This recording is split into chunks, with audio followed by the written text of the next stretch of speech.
But at the end, I think it's your skills and consistency what matters rather than the brand name. Don't be disheartened that you are not from IIT or NIT. It doesn't really make difference. Don't get attached to any tech stack. Learn consistently, upskill yourself consistently. I have learned a lot of things related to backend in Walmart and things related to scalability in Microsoft.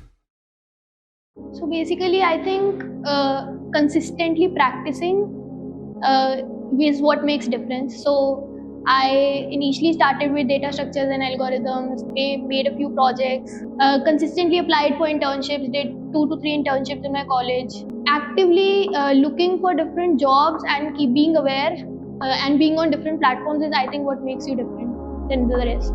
There were ample of times which I felt like I might have got better opportunities if I had been in different, high colleges like tier 1 colleges or tier 2 colleges.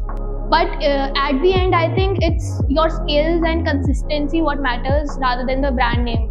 I think I would definitely prefer to start learning data structure and algorithms early in my journey, because I started from end of the second year, which I think I would have started early if I had to start again.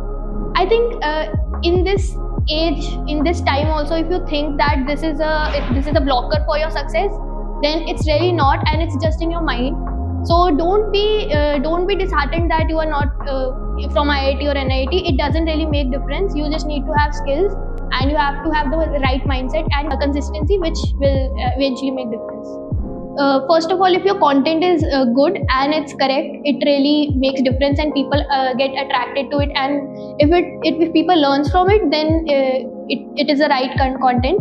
If you're just picking up controversies and making controversial content and it's not really helping people, then eventually people will get to know and they'll not get attracted to the content. I think I usually explain difficult concepts in like 30 to 40 seconds, and these are the concepts which any developer usually encounters in daily work they do. So I think that what resonates with the audience the most, and this is what makes difference. I think don't get attached to any tech stack. Learn consistently, upskill yourself consistently, and this is what I usually do for myself also, and I would recommend for other developers who are working in the near future. I think sometimes we usually feel burnout, but I think it's very necessary to take breaks in between. I usually go to a lot of vacations, and also having fun colleagues also makes work less hectic. So if you have good company, you take usually a good amount of breaks and you enjoy your work. I think it really covers everything out. I think as far as I've understood here, that there are a lot of hackathons and a lot of speaker sessions which are really helpful for people who are not aware of a lot of stuff. So I would leverage all these hackathons and sessions and will use it for my enhancing in my career. So I think that will be really helpful. Yeah, so I think initially if they are very beginner to system design, they should start with low level design, which is more around like basic OOPS concepts which they have done, and creating different small applications like chess game and snake and ladder and all that simple things, so that they don't really get overwhelmed in the beginning. And once they have good grip over low level design concepts like design patterns and solid principles, then they can maybe move on to high level design, which has different questions like design Amazon. So I think this is how they should start with.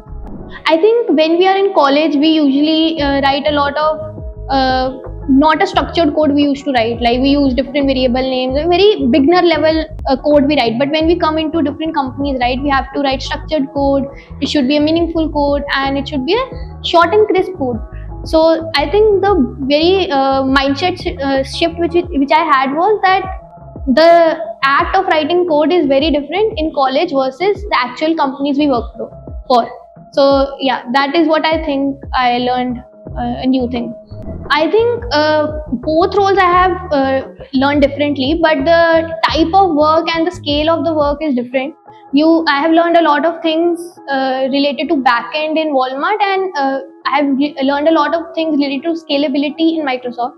So yeah, this is what pretty much difference which I saw.